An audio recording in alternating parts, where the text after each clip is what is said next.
नमस्कार मित्रों, आपकी अपनी ममता हिंदी कहानी में फिर से स्वागत है। ये कहानी एक नगर में रहने वाले दो भाइयों की है, जिनमें बड़े भाई का नाम राम टहल था और छोटे भाई का नाम शिव टहल। राम टहल एक चालाक और दुनियादारी में माहिर व्यक्ति था। वह लोगों को ब्याज पर धन उधार देता, जिससे उसकी संपत्ति में लगातार वृद्धि हो रही थी। वहीं दूसरी ओर उसका छोटा भाई शिव टहल एक साधु भक्त, धर्मपरायण और परोपकारी व्यक्ति था, जिसके द्वार पर हमेशा कोई न कोई अतिथि आया रहता। शिव टहल का धन लगातार घटता जा रहा था। राम टहल का पूरे मोहल्ले में दबदबा था और सभी लोग उसके आदेश का पालन करते थे। कोई भी ऐसा नहीं था जिसने राम टहल से उधार न लिया हो। हर कोई उसके ऋणी था। यहाँ तक कि सब्जी वाला भी उधार सब्जी दे जाता और दूध वाला आधे दाम पर दूध देता। दूसरी तरफ शिव टहल का किसी पर कोई प्रभाव नहीं था। साधु संत उसके पास आते और इच्छानुसार भोजन कर अपनी राह पकड़ लेते। उसने कुछ लोगों को रुपये उधार भी दिए, लेकिन यह सूदखोरी के लोभ में नहीं, बल्कि संकट में फंसे लोगों की मदद के लिए था। उसने कभी किसी से उधारी की मांग नहीं की, ताकि उन पर कोई भार न पड़े। समय बीतता गया और धीरे धीरे शिव टहल की सारी संपत्ति खत्म हो गई। उसकी उधारी भी डूब गई। इस बीच राम टहल ने नया घर बनवाया, सोने चांदी की दुकान खोली और थोड़ी जमीन खरीदकर खेती शुरू कर दी। शिव टहल को अब अपनी चिंता सताने लगी कि वह अपने और अपने परिवार का गुजारा कैसे करेगा।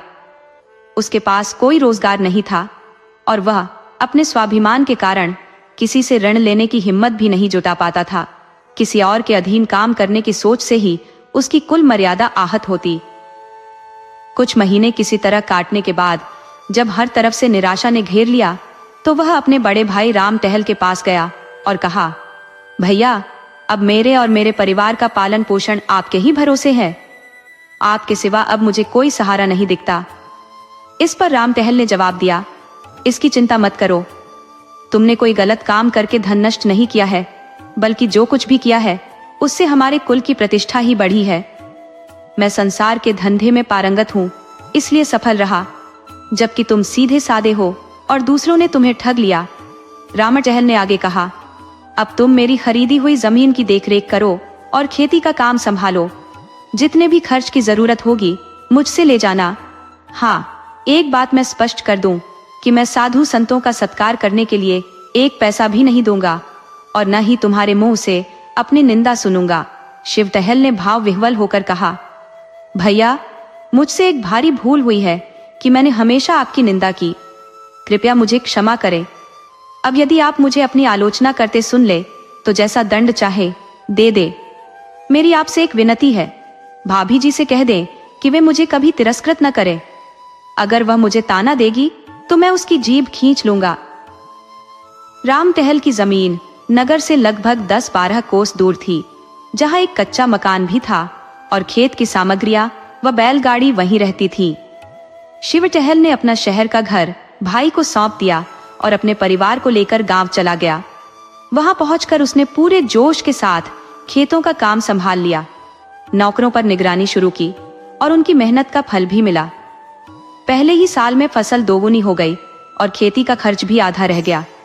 हालांकि शिव टहल का स्वभाव उतना नहीं बदला, पहले की तरह न सही, पर अब भी कुछ साधु संत उसकी कीर्ति सुनकर वहां आ जाते और शिव टहल को विवश होकर उनकी सेवा करनी पड़ती।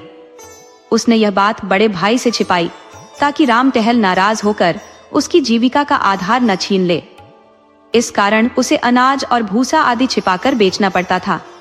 अपनी आमदनी की कमी को पूरा करने के लिए वह नौकरों से और अधिक परिश्रम करवाता था और स्वयं भी कड़ी मेहनत करता था। वह मौसम की कोई परवाह नहीं करता था।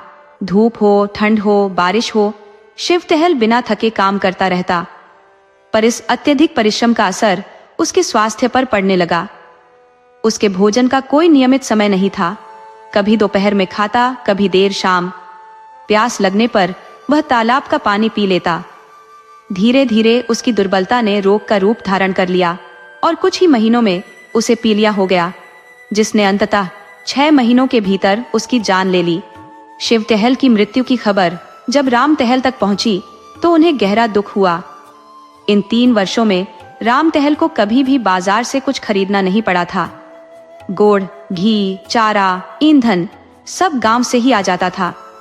उन्होंने शिव टहल की देखभाल न करने पर पछतावा किया और रोते हुए कहा, मैंने अपने स्वार्थ के चलते उसे नजरअंदाज कर दिया। अगर मुझे पता होता कि यह बीमारी इतनी घातक होगी तो मैं उसकी दवा दारू जरूर कराता। शायद भगवान की यही मर्जी थी। अब राम टहल के पास खेती का कोई जिम्मेदार व्यक्ति नहीं था। इधर उन्हें खेती का मजा भी आने लगा था और शहर की विलासिता ने उनके स्वास्थ्य पर भी असर डाला था। अब वे ग्रामीण जीवन की स्वच्छ हवा पानी में रहना चाहते थे। उन्होंने तय किया कि वे स्वयं गांव जाकर खेती संभालेंगे। उन्होंने अपने बेटे को शहर का कारोबार सौंप दिया और गांव आ गए। गांव में उनका ज्यादातर समय गायों की देखभाल में बीतने लगा। उनके पास यमुना पारी नस्ल की एक खास गाय थी जिसे उन्होंने कई साल पहले बड़े प्रेम से खरीदा था। वह बहुत दूध देती थी और इतनी सीधी थी कि कोई बच्चा भी उसकी सींग पकड़ लेता तो वह कुछ नहीं कहती थी। इन दिनों वह गर्भवती थी और राम टहल उसे बहुत स्नेह करते थे। सुबह शाम उसकी पीठ सहलाते और अपने हाथों से उसे चारा खिलाते। कई लोग उसकी ऊंची कीमत देने को तैयार थे, लेकिन राम टहल ने उसे बेचने से इनकार कर दिया। जब गाय ने समय पर बछड़े को जन्म दिया तो राम टहल ने उसका जन्मोत्सव बड़े ही धूमधाम से मनाया। अनेकों ब्राह्मणों को आमंत्रित कर भोजन करवाया गया और कई दिनों तक गान बजाना चलता रहा। बछड़े का नाम जवाहिर रखा गया और उसकी जन्मपत्री बनवाई गई। पत्री के अनुसार वह बछड़ा बड़ा ही भाग्यशाली और निष्ठावान निकलेगा, किंतु छठे वर्ष में एक बड़ी आपदा की संभावना थी। अगर वह उस संकट से बच गया तो शेष जीवन सुख में व्यतीत करेगा। ये बछड़ा असाधारण रूप से सुंदर था। उसकी आभा इतनी मोहक थी कि दिन भर खेल कूद में मग्न रहता। जब राम टहल उसे छलांग लगाते हुए देखते तो उनका हृदय गर्व से भर जाता। जवाहिर और राम टहल का ऐसा प्रेम था कि वह उनके पीछे कुत्ते की तरह दौड़ता फिरता। जब राम टहल शाम सुबह अपनी खाट पर बैठकर गांव वालों से वार्तालाप करते, जवाहिर उनके पास खड़ा रहकर उनके हाथ पैर चाटता। जब राम टहल उसके पीठ पर हाथ फेरते तो बछड़े की आंखें खुशी से चमक उठती। राम टहल को भी जवाहिर से इतना लगाव हो गया था कि जब तक वह सामने न बैठा हो भोजन का स्वाद नहीं आता। खास तौर पर उसके लिए एक नौकर रखा गया था जो रोज उसे स्नान कराता, साफ सुथरा रखता। जब कभी राम टहल किसी अन्य गांव में जाते तो जवाहिर उन्हें घोड़े पर आते देख उनकी ओर दौड़कर उनके पैरों को चाटने लगता। इस अद्भुत प्रेम को देख गांव के लोग स्तब्ध रह जाते थे, जैसे कोई पितृ संतान का संबंध हो। अब जवाहिर 2.5 वर्ष का हो चुका था और राम टहल ने उसे अपनी सवारी के लिए प्रशिक्षित करने का निश्चय किया। अब वह बछड़ा नहीं, बैल बन चुका था। उसका गट्ठा हुआ शरीर, सुदृढ़ मांसपेशियां, ऊंची गर्दन और चौड़ी छाती उसे अन्य बैलों से अलग करती थी। उस इलाके में कोई और ऐसा बैल नहीं था। बड़ी मुश्किल से उसकी जोड़ी के लिए एक और बैल मिला, परंतु लोग कहते थे कि ऐसी जोड़ी अनमोल है। परंतु अजीब बात यह थी कि अगर कोई अन्य गाड़ीवान जवाहिर को हाँकता तो वह टस से मस न होता, केवल गर्दन हिलाता रहता। मगर जब राम टहल उसे हाँकते तो जवाहिर फुर्ती से गाड़ी खींचने लगता। वह बिना रुके मीलों तक दौड़ता। उसकी गति घोड़ों से भी तेज थी। एक संध्या की बात है, जब जवाहिर अपने नांद में भूसा खा रहा था और राम टहल उसके पास खड़े होकर मक्खियां उड़ा रहे थे, एक साधु महात्मा उनके द्वार पर आ पहुंचे। राम टहल ने आदर पूर्वक कहा, महाराज, आप द्वार पर क्यों खड़े हैं? कृपया भीतर आइए। साधु ने कहा, कुछ नहीं बाबा, मैं इस बैल को देख रहा हूं। ऐसा सुंदर बैल मैंने पहले कभी नहीं देखा। यह तो आपके घर का ही बछड़ा है, साक्षात देवतुल्य है। महात्मा जवाहिर के पास आकर उसके सिर पर हाथ फेरने लगे। राम टहल ने पूछा, महाराज, आप कहां से पधारे हैं? कृपया आज यहीं ठहरे, यह हम पर आपकी कृपा होगी। साधु ने विनम्रता से उत्तर दिया, नहीं बाबा, मुझे आवश्यक कार्य से रेलगाड़ी पकड़नी है, इसीलिए रातों रात जाना होगा, ठहरने से विलंब होगा। राम टहल ने कहा, तो फिर कभी और दर्शन होंगे? महात्मा ने कहा, हाँ, तीर्थ यात्रा से 3 वर्ष बाद इधर से पुनः आऊंगा, तब आपकी इच्छा पूरी करूंगा। आप बड़े ही भाग्यशाली हैं कि आपको इस देवतुल्य नंदी की सेवा का अवसर प्राप्त हुआ है। इन्हें कभी कष्ट मत दीजिएगा, न ही कभी फूल से भी मारिएगा। ये कहकर साधु ने जवाहिर के चरणों में सिर झुकाया और चले गए। उस दिन से जाहिर की प्रतिष्ठा और भी अधिक बढ़ गई। वह एक साधारण पशु से दिव्य स्तर पर पहुंच गया। राम टहल पहले उसे रसोई के सभी पकवान खिलाते, फिर स्वयं भोजन करते। हर सुबह उठकर सबसे पहले उसके दर्शन करते। यहाँ तक कि उसे अपने बैलगाड़ी में जोतने की बजाय छोड़ना नहीं चाहते थे। परंतु जब भी उन्हें किसी यात्रा पर जाना पड़ता, जाहिर की बेचैनी बढ़ जाती। वह सिर हिला हिलाकर अपनी व्याकुलता प्रकट करता। अंततः विवश होकर राम टहल उसे अपनी गाड़ी में जोतते। एक बार उन्होंने उसे गाड़ी में न जोतकर दूसरी जोड़ी बैल लगा दिए, जिससे जाहिर इतना आहत हुआ कि उसने पूरे दिन कुछ भी नहीं खाया। इस कारण राम टहल उसे बिना कारण कहीं ले जाने से बचते थे। उनकी इस गहरी श्रद्धा को देखकर गांव के लोग भी जाहिर को अन्न का दान करने लगे। सुबह होते ही लोग उसके दर्शन के लिए आने लगे, क्योंकि सभी ने महसूस किया कि जाहिर केवल एक पशु नहीं था, बल्कि एक दैवीय आशीर्वाद था। फिर एक दिन पशु चिकित्सक को बुलाया गया। उसे विभिन्न औषधियां दी गई और टीका भी लगवाया गया। राम टहल खुद उसे खिलाते और बांधते थे, ताकि कोई नौकर उसे दूषित पानी न पिला दे। पशुशाला को भी साफ सुथरा कर दिया गया, ताकि कोई कीड़ा मकोड़ा न छिप सके। एक शाम की बात है, जब राम टहल जाहिर को चारा खिला रहे थे, तभी वही साधु वहां आ पहुंचे, जिन्होंने 3 वर्ष पूर्व भविष्यवाणी की थी। राम टहल ने उन्हें पहचान लिया और विनम्रता से उनकी सेवा में लग गए। इसी बीच अचानक जाहिर ने जोर से डकार ली और भूमि पर गिर पड़ा। उसकी आंखें पत्थर सी हो गई थी। राम टहल दौड़े दौड़े उसके पास पहुंचे, पर तब तक जाहिर का अंत हो चुका था। राम टहल की दुख की सीमा न रही। वह बार बार जाहिर के शव से लिपट कर रोते रहे, जैसे किसी प्रियजन को खो दिया हो।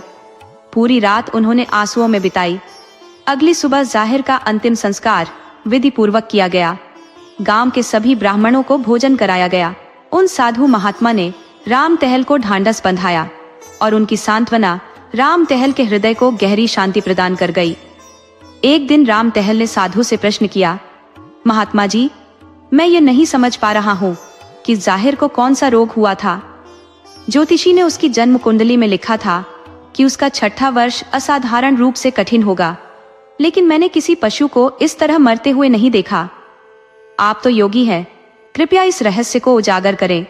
साधु ने उत्तर दिया, हाँ, मुझे कुछ हद तक समझ में आता है, परंतु मैं भी सुसंगत तरीके से नहीं समझा सकता। साधु महाराज ने कहा, यह जीव पिछले जन्म में अत्यंत साधु, भक्त और परोपकारी था। उसने अपनी सारी संपत्ति धर्म कार्यों में व्यय कर दी। आपके संबंधियों में से कोई सज्जन था, परंतु महाराज, मेरे छोटे भाई शिव टहल ने आपको धोखा दिया। उसने आपके धन का उपयोग साधु संतों की सेवा में किया, जबकि आपने उसे विशेष कार्य सौंपा था। मैंने उस पर संदेह नहीं किया था, क्योंकि वह सरल और सज्जन स्वभाव का व्यक्ति था, लेकिन उसने विश्वासघात किया। उसने अपनी स्वार्थ सिद्धि के लिए ऐसा किया, अतिथि सत्कार के लिए भी सही, परंतु यह विश्वासघात था। संभव है कि उसकी आत्मा धर्म मार्ग से विचलित हो गई हो। इस प्राणी को स्वर्ग में स्थान देने का निर्णय लिया गया, लेकिन उसे विश्वासघात का प्रायश्चित भी आवश्यक था।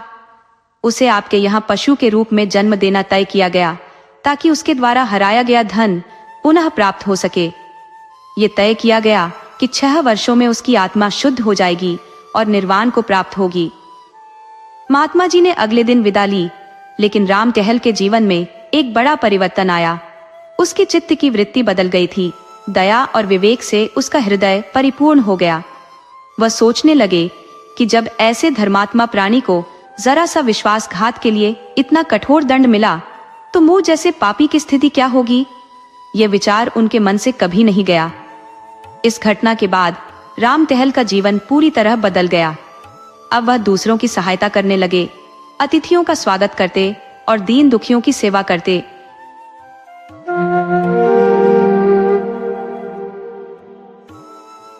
फुटपाथ के किनारे एक महिला सहायता की गुहार लगा रही थी। अंधी को कुछ दे दो, मी बाप। पास ही बैठे एक व्यक्ति ने, जो दोनों पैरों से लंगड़ा था, कहा, अरे मी बाप, इस लंगड़े पर भी दया करो। वह औरत बड़बड़ाती हुई उठी और दीवार को टटोलते हुए चलने लगी। लंगड़ा व्यक्ति बोला, अरे बैठ जा, मैं ही चला जाता हूँ। महिला ने धीरे धीरे चलते हुए कहा, जाना ही था तो यहाँ क्यों आई? लंगड़ा हंसते हुए बोला, बैठ जा, जड़ों को क्यों खोद रही हो? इतने में एक धार्मिक आदमी को देखकर लंगड़ा और औरत दोनों ने अपना कटोरा आगे बढ़ा दिया। धार्मिक आदमी ने लंगड़े के कटोरे में पाई डाल दी। खनखनाहट सुनते ही महिला और ज्यादा गिड़गिड़ाने लगी, लेकिन धार्मिक आदमी आगे बढ़ गया। लंगड़े ने कहा, इस अंधी को भी कुछ दे दो। धार्मिक आदमी ने दया दिखाते हुए पूछा, क्या ये तेरी औरत है? लंगड़ा बोला, हाँ हाँ मी बाप। उससे पहले कि महिला कुछ कह पाती, उसके कटोरे में भी कुछ गिरा। पैसों की आवाज सुनकर महिला की जुबान बंद हो गई। गुस्सा हवा हो गया। धार्मिक आदमी के जाने के बाद लंगड़े ने फिर से कहा, लो बैठो, मैं जाता हूं। महिला बोली, तू भी बैठ जा, तो मेरे भाग से थोड़ी ना ले जाएगा।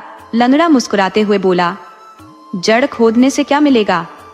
महिला गुस्से में बोली, और हाँ, उस सेठ से तो कह दिया, पर फिर ऐसा कभी मत कहना। लंगड़ा बोला, पगली, ऐसा कहने से कुछ मिल गया? तेरा क्या गया? दोनों ने फिर से अपना काम शुरू किया। गांधी पर दया करो, मी बाप, पाई दो। रात को भी यह सिलसिला चलता रहा। जब लंगड़ा बोलता तो महिला दुगने जोर से बोलती। इस तरह अंधेरा हो गया। महिला उठकर चलने लगी। लंगड़े ने पूछा, कहाँ जाएगी? तेरा कोई ठिकाना है? महिला बोली, तुझे क्या? भिखारियों का क्या कोई ठिकाना होता है? लंगड़ा कुछ नहीं बोला और अपने ठिकाने की तरफ बढ़ने लगा। अगले दिन सूरज उगने से पहले ही लंगड़ा व्यक्ति अपनी जगह पर आ बैठा और उस महिला की प्रतीक्षा करने लगा। कुछ देर बाद वह महिला दूर से आती हुई दिखाई दी। लंगड़ा व्यक्ति दुगने जोर से चिल्लाया, मालिक, इस लंगड़े पर दया करो, पाई दो, पाई दे दो।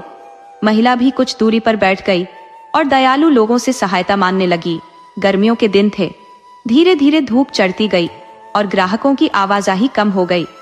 लंगड़े ने महिला से पूछा, कितने पैसे आए? महिला ने कहा, 1 आना और 2 पाई। तेरे कितने हुए? लंगड़े ने कहा, मेरे तो 1 आने में 2 पाई कम है। कुछ देर की खामोशी के बाद लंगड़े ने पूछा, तेरा नाम क्या है? महिला बोली, तुझे क्या काम है? अपना नाम बताना। मेरा नाम तो चमन है। महिला हंसकर बोली, मेरा नाम जमनी है। जमनी के चेहरे पर हंसी देखकर चमन ने कहा, जमनी के बदले चमन नाम रख ले। मैं क्यों रखूं? तू रख ले जब मन हो। जमनी ने हंसते हुए कहा। इतने में चमन ने 2 ग्राहकों को आते देखा और चिल्लाने लगा, लंगड़े को कुछ दे दो मी बाप, अंधी को कुछ दे दो मी बाप। जमनी भी बोलने लगी। दोपहर ढलते ही दोनों ने 2-2 पैसे के चने लेकर ठेले वाले का फायदा करवा दिया। शाम होते होते दोनों ने हिसाब किया और जाने की तैयारी करने लगे। चमन ने पूछा, कल एकादशी है, भद्रकाली माता के मंदिर चलेगी? जमनी ने कहा, मैं कैसे आऊं, कहीं भटक जाऊंगी तो? चमन बोला, तू यहाँ आना, फिर दोनों साथ चलेंगे। अगले दिन चमन उसी रास्ते पर जाकर बैठ गया और जमनी की प्रतीक्षा करने लगा। कुछ देर बाद जमनी आ गई और दोनों भद्रकाली माता के मंदिर की ओर चलने लगे। चमन ने कहा, मेरे पीछे पीछे चलना।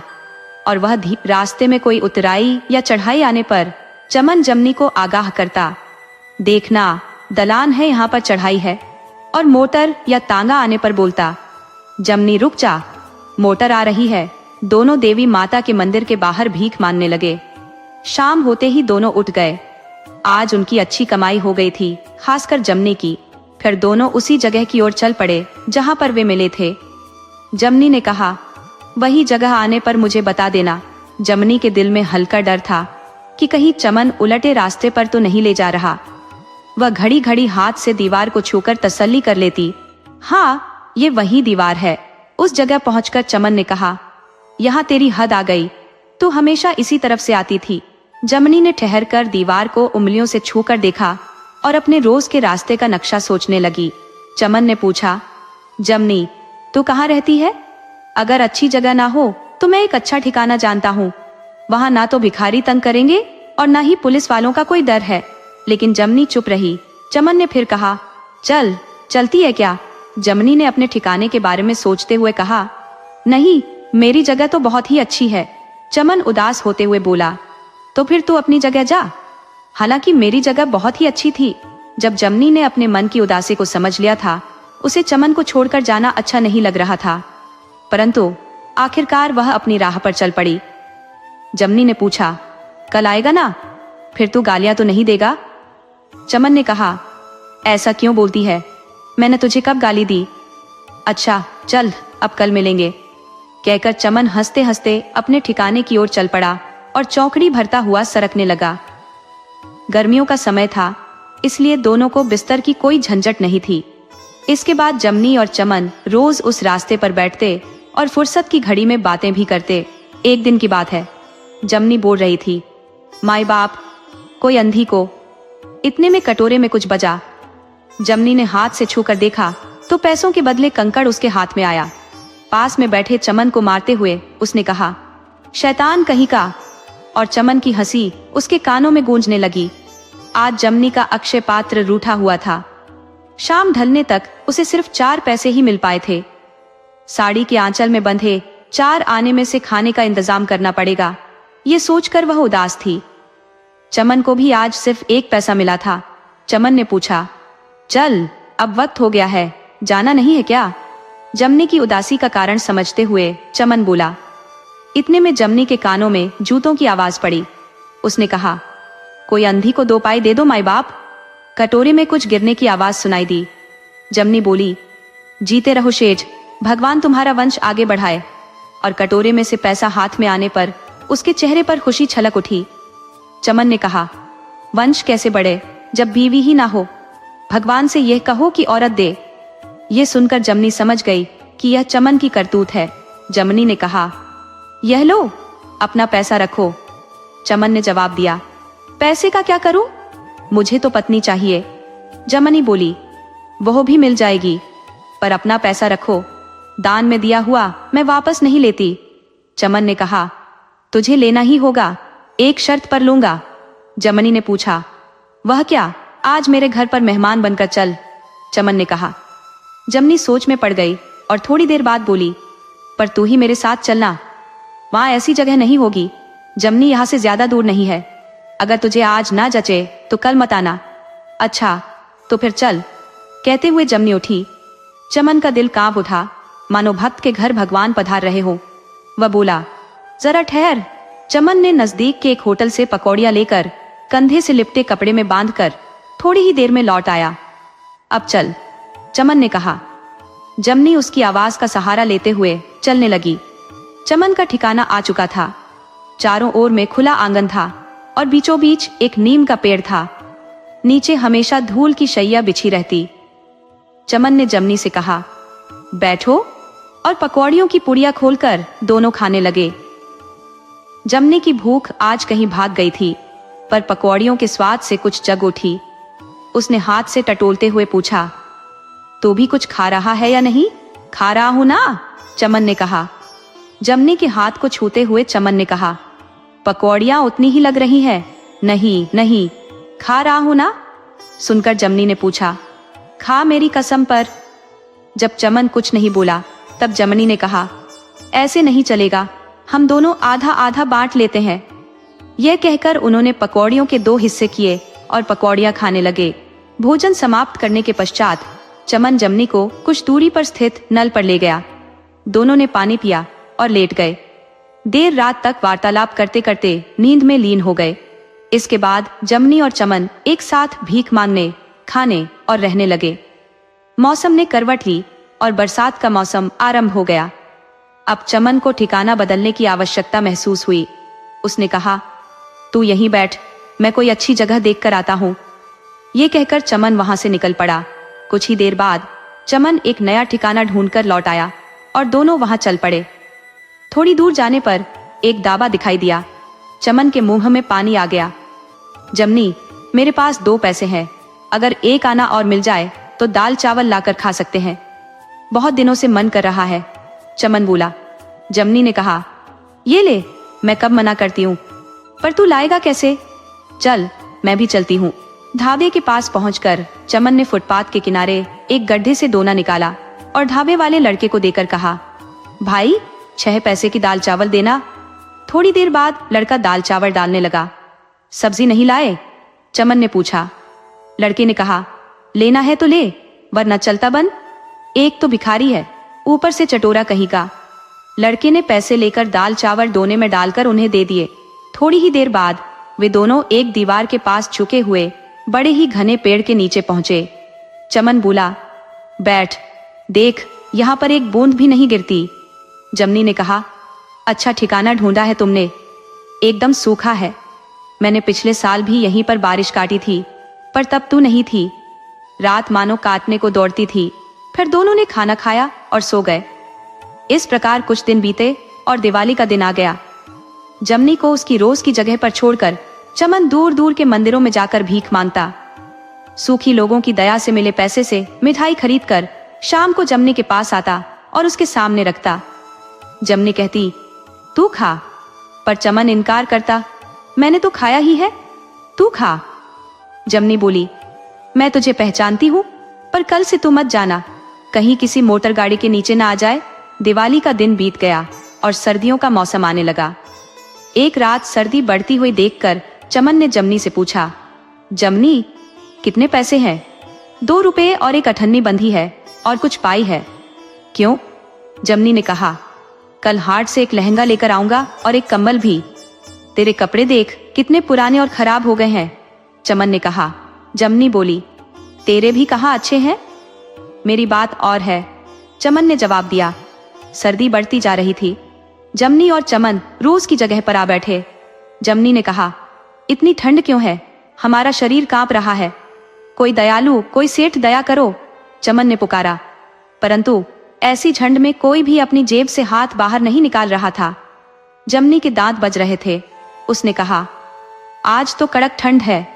जमनी, कंबल है, फिर भी ठंड लग रही है। यहाँ मेरे पास सट कर बैठ, चमन ने कहा।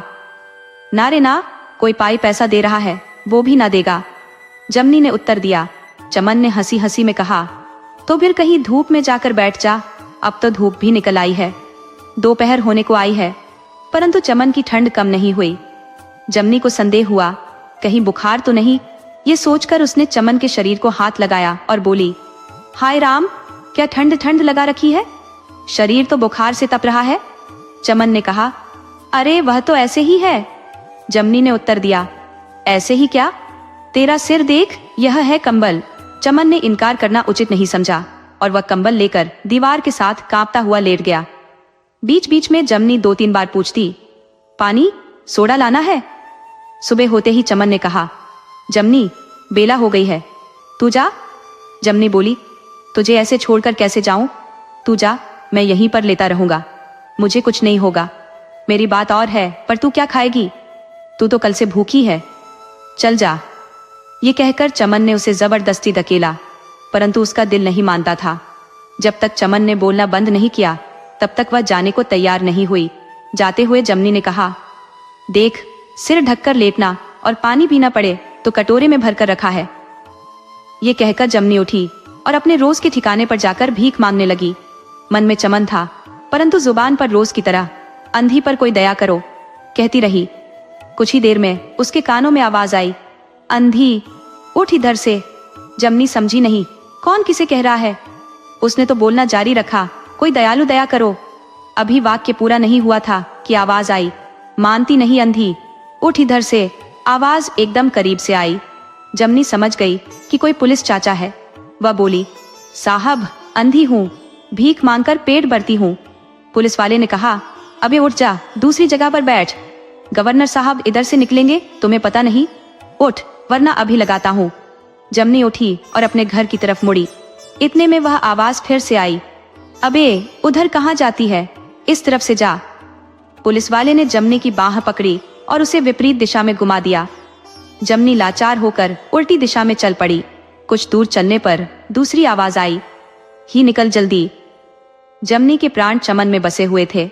वह अंधी होकर आगे बढ़ती जा रही थी। बार बार अलग अलग आवाजें, पर एक ही बात दोहराते, यहां से जल्दी निकल, गवर्नर साहब आने वाले हैं। जमनी बहुत देर तक इधर उधर भटकती रही। उसे कोई राह नहीं सूझ रही थी। वह कहीं पर दुबक कर बैठने का विचार कर रही थी। इतने में फिर से आवाज आई, इधर कहाँ जाती है? हर जगह पुलिस वाले खड़े थे, जो उसे पकड़कर दूसरी तरफ घुमा देते। जैसे जैसे वह कदम बढ़ाती, वैसे वैसे चमन की याद आ रही थी। मन में चिंता हो रही थी कि कहीं उसकी ऐसी दशा होगी तो वह कहाँ जाएगा और क्या करेगा। वह अंदाजन आगे बढ़ती जा रही थी। जमनी का सोचना गलत नहीं था। उसके जाने के कुछ ही देर बाद किसी ने चमन को राक्षसी हाथों से झकझोरते हुए कहा, उठ अबे उल्लू, अभी तक सोता है। चमन ने आंखें खोली तो सामने पुलिस वाले खड़े थे। वह उठने की कोशिश करता, इतने में दोबारा से आवाज आई, चल उठ, देखता क्या है, उठ यहाँ से, बुखार है तो हॉस्पिटल में जा। चमन पुलिस वालों की धमकियों से परिचित था। उसने जाने की तैयारी की, पर ठंड और बुखार से उसका शरीर कांप रहा था। उसके पास जो कंबल और कटोरा था उसे छोड़ने का मन नहीं हुआ, पर पुलिस वालों ने धमकाया, चल हटाओ ये सब यहाँ से। चमन ने सोचा, चलो जमनी की तरफ चलूं, कुछ दूर से बुलाकर कहूंगा। इतने में पुलिस चाचा बोले, हे, उधर कहाँ जाता है? इस रास्ते पर तो अभी गवर्नर साहब निकलने वाले हैं, उधर जा, उस गली में उड़ जा। चमन लुटा और चींटी की चाल चलने लगा। बार बार उस पुलिस चाचा की आवाज धक्के दे रही थी, चल जल्दी निकल जा।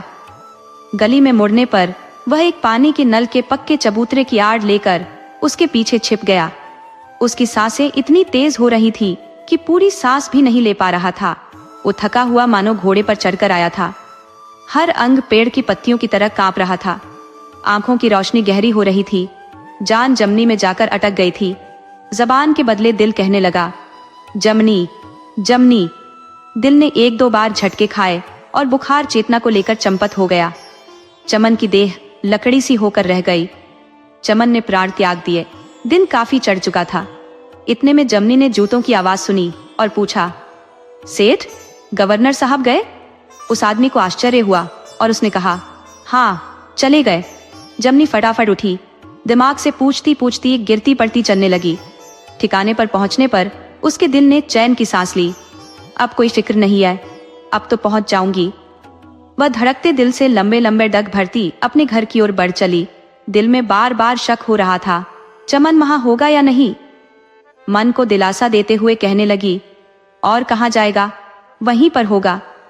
ऐसे बुखार में तपते आदमी को कोई निकाल तो नहीं देगा, और निकाला होगा तब भी यहीं कहीं होगा। इस तरह सोचते सोचते वह अपने ठिकाने पर पहुंची। चमन चमन, उसने पुकारा और हाथों से जमीन टटोलते हुए जोर से फिर पुकारा, चमन चमन। कोई जवाब न मिलने पर उसका दिल तड़प उठा। उसे आंखों का न होना आज तक इतना नहीं अखरा था जितना आज अखर रहा था। ऐसा लग रहा था मानो गले में कुछ फंस गया हो। आंखें छलकने लगी। कुछ दूर जाकर बड़ी मुश्किल से उसने फिर पुकारा, चमन। राह चलते कुछ लोगों ने उसकी आवाज सुनी। पागल लगती है, किसी ने कहा। जमनी ने उनसे पूछा, सेठ, यहाँ कहीं चमन को देखा है? पैर से लंगड़ा है। एक सेठ ने चलते चलते उत्तर दिया, नहीं। जमनी का दिल पंगु हो गया। उसने आंसू भरी आवाज में फिर से पुकारा, चमन कहाँ गया है? एक संतरा बेचने वाले ने पूछा, क्यों, कब से चिल्ला रही है, किसे ढूंढ रही हो? जमनी ने कहा, तुमने उसे कहीं देखा है? दोनों पैरों से लंगड़ा है, उसे बुखार आ रहा था। संतरे वाले ने कहा, हाँ, वो पास में ही था, 2 कंबल थे और दोनों पैरों से लंगड़ा। हाँ सेठ, वही। कहाँ है सेठ? मुझे अंधी को बता दो। संतरे वाले ने कहा, अरे, उसे तो अभी अभी म्यूनिसिपैलिटी की गाड़ी में डालकर ले गए। थानेदार साहब भी आए थे। उधर नल के पास मरा हुआ पड़ा था। चमन मर गया? क्या यह सच है? जमनी ढेर हो गई और फटी हुई आवाज में पूछ बैठी। फिर उसकी पलकों के किनारे से बहते आंसुओं के साथ डूबती हुई आवाज में बोली, जमना, तू मर गया? संतरे वाले ने अपनी टोकरी उठाते हुए कहा, अरे, इस मनहूस को मैंने क्या कह दिया? क्या बला है ये? कहीं मर जाएगी तो मेरे सिर पड़ेगी। ना लेना ना देना, बेमतलब ही गले पड़ गई। बड़बड़ाते हुए वह आगे चल दिया। बेचारी जमनी एक बार फिर से अकेली रह गई। उसके सुख दुख का साथी हमेशा के लिए उसे छोड़ चुका था।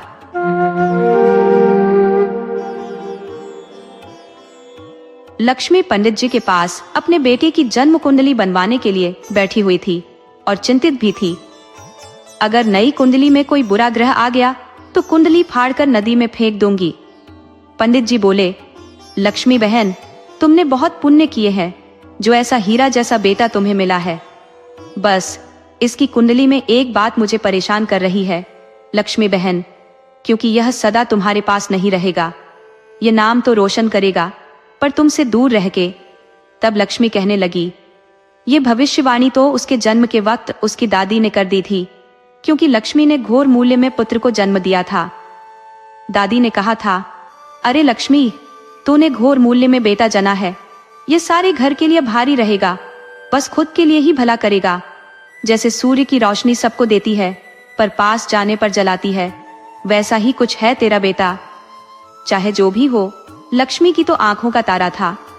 लक्ष्मी ने बड़े प्यार से उसका नाम रुद्र रखा था, उसके जीवन का सूर्य था। रुद्र के होने से ही लक्ष्मी के जीवन में बसंत आया था।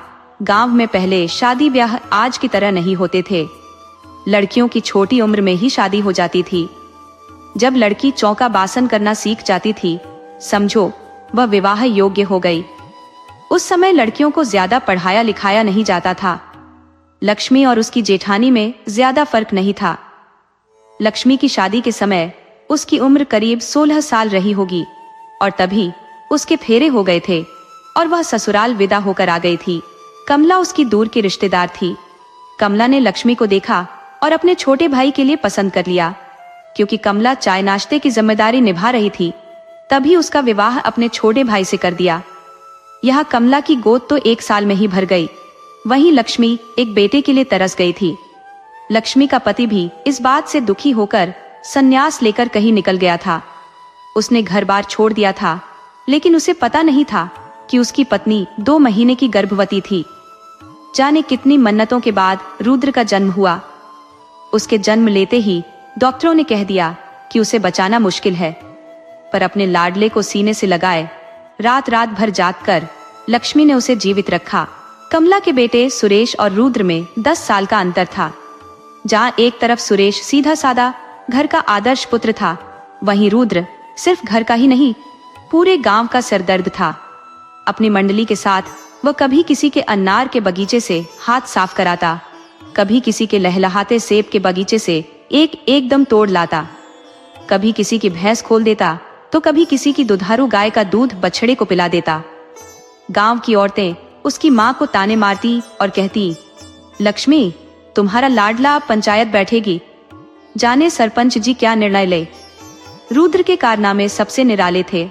वह सबसे अलग था, जैसे भगवान शिव ने उसे खास मिट्टी से बनाया था। बचपन से दादी के अत्याचारों का परिणाम यह हुआ कि उसे अत्याचार शब्द से नफरत हो गई। रुद्र ने कभी अन्याय करना या सहना नहीं सीखा। किसी के साथ गलत होते देखता तो उस पर झपट पड़ता। घर पर शिकायतें आधी अधूरी ही पहुंचती, बताने वाले अपनी गलती छिपा जाते। घर पहुंचने पर रुद्र को पिटाई मिलती, पर वह सहन कर लेता। अगर वह किसी से डरता था तो वह था सुरेश, उसकी ताई का बेटा। दोनों भाइयों में अपार स्नेह था। सुरेश की आंखों का तारा रुद्र था और उसे अपने पिता के क्रोध से बचाने का साहस केवल सुरेश ही कर पाता था। रुद्र के पिता एक बार घर से निकले, फिर कभी लौट कर नहीं आए। कोई कहता बाबा बन गए, कोई कहता किसी डेरे में डेरा डाला, तो कोई कहता बड़े संत ज्ञानी हो गए। लोग अटकलें लगाते रहते, लेकिन ऐसा कौन सा संत ज्ञान है जो पत्नी और परिवार को बिना पतवार के अकेला छोड़ दे। अब पूरे घर की जिम्मेदारी सुरेश के पिता पर थी। उन्होंने सुरेश और रुद्र दोनों को समान प्रेम दिया। जितना प्रेम सुरेश से करते, उतना ही रुद्र से भी। इसी कारण जब नाराज होते तो रुद्र की पिटाई भी उतनी ही होती, लेकिन उनसे प्रेम भी बहुत करते थे। रुद्र छोटा और शरारती था, इसलिए उसकी कुटाई जब तब हो जाया करती थी। लेकिन ताऊजी के डर से बचाने के लिए सुरेश हमेशा उसके साथ खड़ा रहता था। रुद्र को टीवी देखने का भी बड़ा शौक था। दूसरों के घर टीवी देखने के लालच में वह गांव भर का दिहाड़ी मजदूर बन जाता। कभी किसी का राशन लाता, कभी किसी की आलू की बोरियां उतरवाता। उसका दिमाग इतना तेज था कि जब तक दुकानदार अपने कलम से जोड़ घटाव करता, तब तक वह मोल भाव निपटा चुका होता। उसका गणित का सारा ज्ञान जीवन से जुड़ा था। स्कूल पहुंचते ही गणित की कक्षा में उसे बुखार आने लगता था। उसे किताबें पढ़ने का बहुत शौक था और स्कूल की लाइब्रेरी की लगभग हर किताब कई बार पढ़ चुका था। उसकी दादी हमेशा कहती, मेरा रुद्र कलेक्टर बनेगा, देख लेना। लेकिन स्कूल उसे कभी भाया नहीं। सर्दियों के दिन थे, और 11वीं की कक्षा लगी थी। कक्षा के एक लड़के नाहर ने गाना पहला नशा पहला खुमार सुना और उसे बहुत गंभीरता से लेकर क्लास की रमा को प्रेम पत्र गुलाब के साथ भेज दिया। रमा ने चिट्ठी जिस लड़के के हाथ भेजवाई, उसने पूछा तो उसने बरगद के चबूतरे की ओर इशारा कर दिया। नाहर वहीं खड़ा था, लेकिन रुद्र भी वहीं था। रमा मन ही मन रुद्र को अपना मान चुकी थी। उस चिट्ठी में लिखने वाले का नाम नहीं था। वह मुस्कुराती हुई रुद्र तक पहुंची और उसका हाथ थाम लिया। उसी वक्त प्रिंसिपल सर की गाड़ी वहां आकर रुकी। रुद्र अपना हाथ खींचता, उससे पहले रमा ने हाथ हटा लिया, लेकिन प्रिंसिपल की अनुभवी आंखें सब कुछ भांप गईं। पूछताछ पर रमा ने चिट्ठी प्रिंसिपल के हाथ में रखकर खुद को बेगुनाह बताया और रोते रोते रुद्र की ओर इशारा कर दिया। प्रिंसिपल ने रुद्र की खाल उधेड़ दी, पर वह चुपचाप पीड़ा सहता रहा। प्रिंसिपल की मार का बदला उसने ब्याज सहित नाहर से ले लिया था। रुद्र की इतनी कुटाई की कि उसके बाद नाहर स्कूल नहीं आया। नाहर के मन में रुद्र के लिए हमेशा के लिए नफरत बैठ गई। रमा के घर पर चिट्ठी कांड का पता चलने पर 2 महीने बाद ही रमा का विवाह हो गया। किसी तरह वह साल बीता। अगले साल की पढ़ाई के लिए सुरेश ने रुद्र को रुद्रपुर शहर भेज दिया। स्कूल खत्म कर रुद्र का दाखिला शहर के कॉलेज में हो गया। वक्त बदलते देर नहीं लगती। सुरेश पढ़ाई समाप्त कर चुका था और उसकी सरकारी नौकरी लग गई थी। घर पर सुरेश के लिए लड़की देखी जा रही थी, लेकिन अच्छा कमाने वाला सज्जन लड़का विवाह के लिए हमेशा ही अयोग्य साबित हो रहा था। इस बार बिना किसी को बताए एक चाल चली गई। जितनी तस्वीरें आईं, उनमें से पार्वती की तस्वीर पर सुरेश की मां कमला की नजर अटक गई थी। गोरी दुबली और नाजुक पार्वती चेहरे से मासूम और भोली लग रही थी। कमला और लक्ष्मी को भी लड़की बहुत पसंद आई। गांव में अब भी पुराना अदब कायदा था। सिर्फ लड़का लड़की की फोटो बदलने से विवाह प्रस्ताव हो जाते थे। वहां से कन्या की फोटो आई और यहाँ से लड़के की फोटो भेजी गई। सुरेश देखने में बुरा नहीं था, पर बचपन में हुए चेचक के दाग से उसका चेहरा प्रभावित था। इधर रुद्र बिल्कुल कपूर जैसे गोरा था। ताई आज उसी चेहरे को दिखाकर अपनी होने वाली बहू को रिझाना चाह रही थी। पार्वती के घर जो तस्वीर पहुंची, उसमें 2 लड़के बैठे मुस्कुरा रहे थे। एक सुरेश था और दूसरा रुद्र। कमला के भाई ने बड़ी चालाकी से बातें बनाई कि बड़ों को एक ही नौकरी में रिझा लिया और पार्वती को दूसरे चेहरे ने। पार्वती ने न किसी से खुलकर पूछा और न ही किसी ने उसे बताना जरूरी समझा। पार्वती को लगा कि उसके लिए रुद्र का रिश्ता आया है। मन ही मन उसने रुद्र को अपना पति मान लिया और अगले महीने पड़ने वाले गौरा जी के व्रत को दिल से कर लिया। विवाह हुआ और नववधू घर आ गई। शाम को कुलदेवी के मंदिर में पूजा के समय जब उसने रुद्र को भाग भाग कर फल और नारियल लाते देखा, तो नई नवेली दुल्हन चौंक कर घूंघट पलट दिया। अपने पति का चेहरा देखकर वह दंग रह गई। नई जगह पर वह बेचारी किससे पूछती और क्या पूछती। अपने पति से भी वह कुछ कह नहीं सकती थी। उसे ये भी नहीं पता था कि उसे छोटे भाई की तस्वीर दिखाई गई है। उसकी आंखें सब कुछ कह गई, लेकिन किसी को कुछ समझ नहीं आया। कमला सब समझ गई थी। लक्ष्मी बोली, तेरा चौरा कुछ करता धरता नहीं है, शहरी से वापस भेज दो, शायद कुछ पढ़ लिख जाए। कॉलेज का भी बहुत खर्चा कर रखा है इसने, जाने कहां से ऐसे कपड़े पहनता है। ताई ने पूछा, कहां से आते हैं तेरे पास इतने रुपए? रुद्र ने हंसकर कहा, ताई डाकू बन गया हूँ, बैंक लूटता हूँ, खूब रुपए बना लेता हूँ, फिर तुझे और माँ को भी एक एक महल बनवा दूंगा। लेकिन पार्वती का मन विचलित हो गया।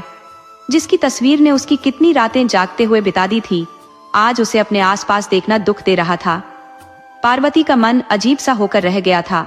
सुबह से उठकर अपनी गृहस्थी में लगी पार्वती खुद को व्यस्त रखती थी, लेकिन जैसे ही रुद्र की झलक दिखती, उसकी बेचैनी बढ़ जाती।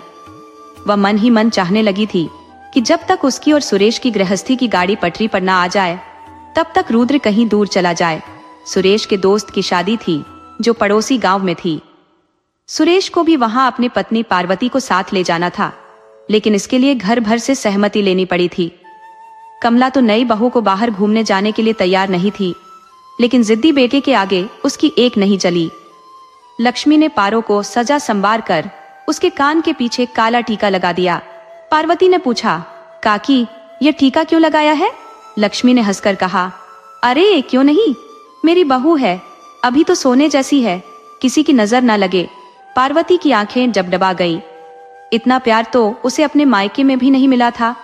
उसकी सौतेली माँ और बहनें उसे नौकरानी से अधिक कुछ नहीं समझती थी, इसलिए उसके विवाह के लिए भी घर में ज्यादा पूछताछ नहीं की गई थी।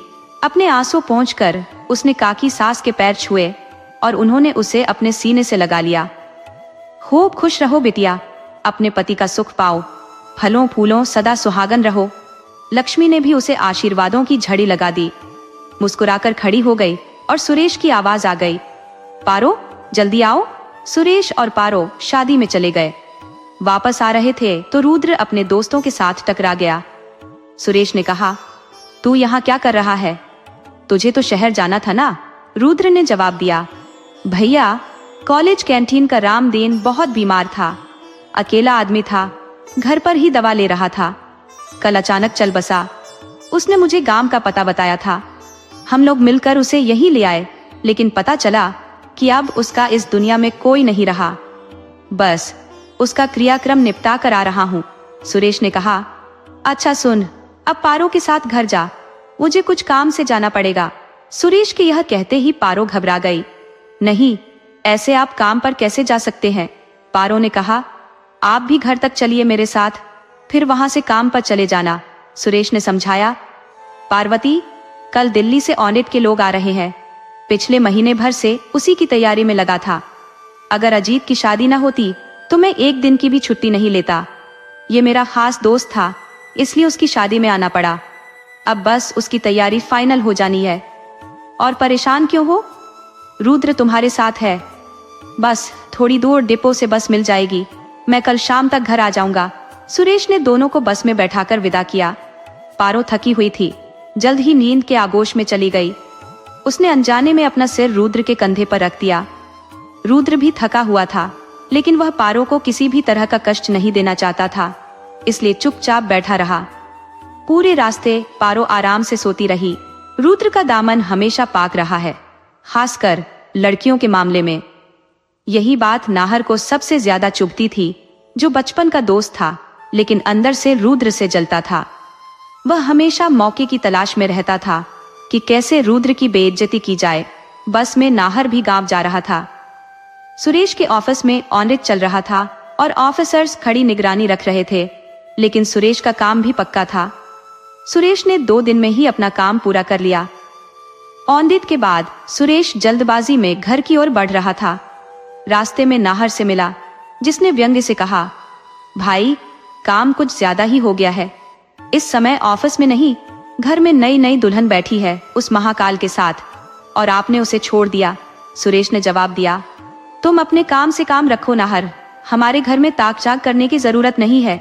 सुरेश ने दृढ़ता से कहा, लेकिन शक की बेल बिना खाद पानी के भी पनपती है।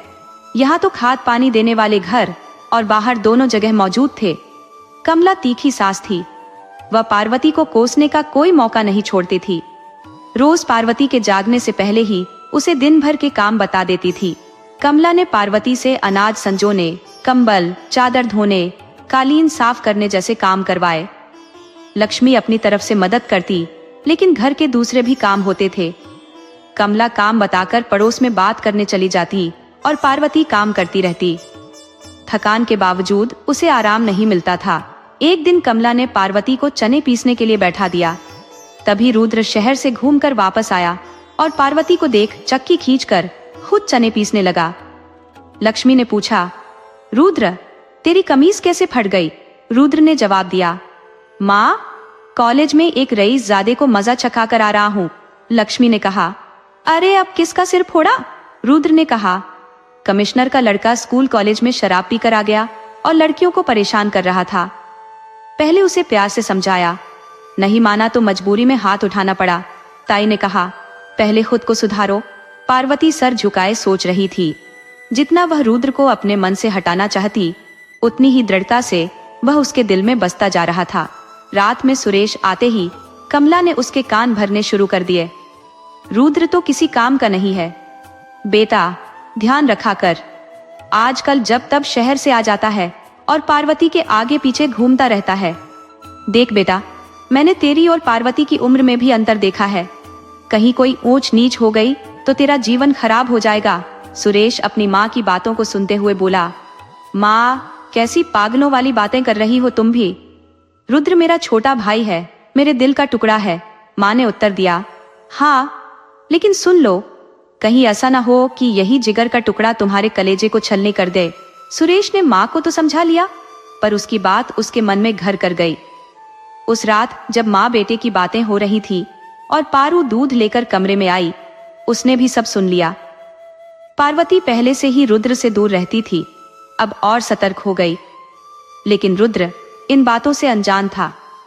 उसके लिए पार्वती बड़े भाई की पत्नी थी, उसकी भाभी थी।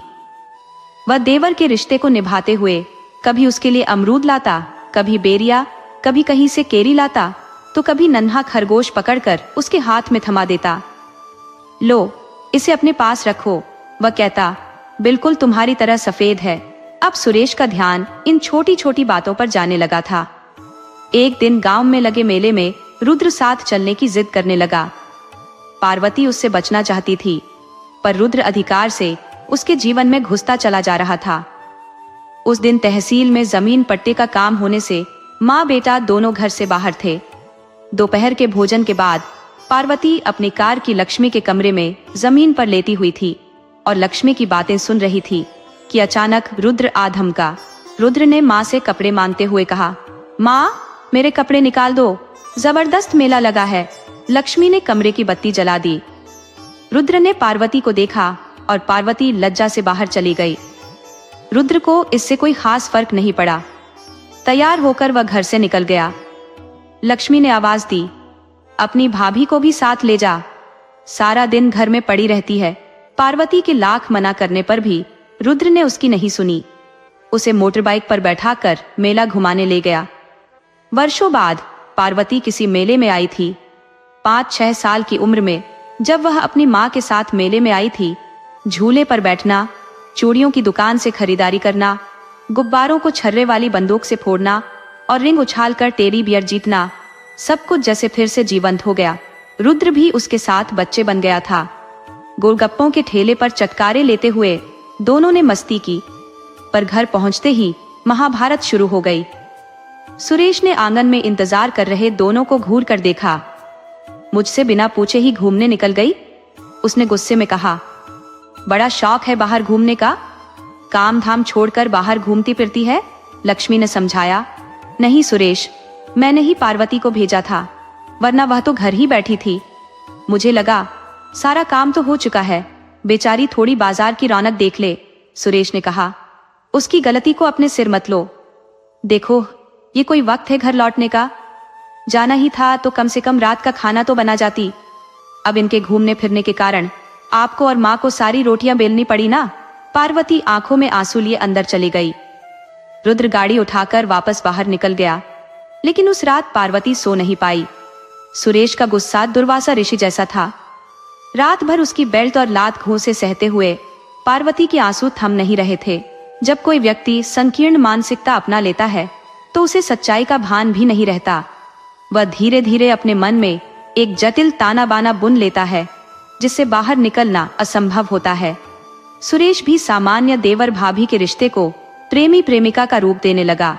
सुरेश, जो पहले कभी पार्वती से ऊंची आवाज में बात नहीं करता था, अब हर छोटी बड़ी बात पर उसे डांटने लगा। कभी गुस्से में उसकी थाली फेंक देता, तो कभी चाय ठंडी होने पर बिना पिए ही छोड़ जाता। सुरेश अब शराब भी पीने लगा था और अक्सर बिना किसी वजह के झगड़ा शुरू कर देता। जब एक आदमी अपनी औरत पर हाथ उठाता है तो उसे रोकना मुश्किल ही नहीं, नामुमकिन सा हो जाता है। पार्वती को सब समझ आ रहा था, लेकिन वह करती भी क्या। बेचारी आंसू बहाते हुए बस सोचती रहती कि क्या करूं, क्या न करूं। रुद्र से भी वह कुछ नहीं कह सकती थी, क्योंकि उस रात के बाद रुद्र घर नहीं लौटा था। उसे यह पता था कि पार्वती पर अत्याचार हो रहा है, पर सुरेश भी उसे सता रहा है, इसका उसे बिल्कुल भान नहीं था। ताई की नफरत से वह बचपन से ही वाकिफ था, लेकिन वह इसे ताई का सामान्य स्वभाव ही समझता था। उसकी ताई उसकी सुंदरता से जलती थी, ये तो उसे पता था, पर ताई की जलन की गहराई का अंदाजा उसे नहीं था। रुद्र के कॉलेज में छात्र संघ के चुनाव की तैयारी चल रही थी। इस वर्ष उसका फाइनल ईयर था और उसी की कक्षा से चुनाव में एक लड़का खड़ा हो रहा था। कॉलेज में सालों से एक ही पार्टी का दबदबा था और वही पार्टी के गुंडे कॉलेज में अपनी धौंस जमाते थे। कुछ बार रुद्र का सामना भी उनसे हुआ था, पर उसने ध्यान नहीं दिया था। एक शाम वह अपने कमरे में बैठा राजनीति शास्त्र की किताबें पढ़ रहा था कि दरवाजे पर जोर से दस्तक हुई। उसने दरवाजा खोला तो सामने उसका रूममेट अनिकेत खड़ा था, जगह जगह से कटा फटा।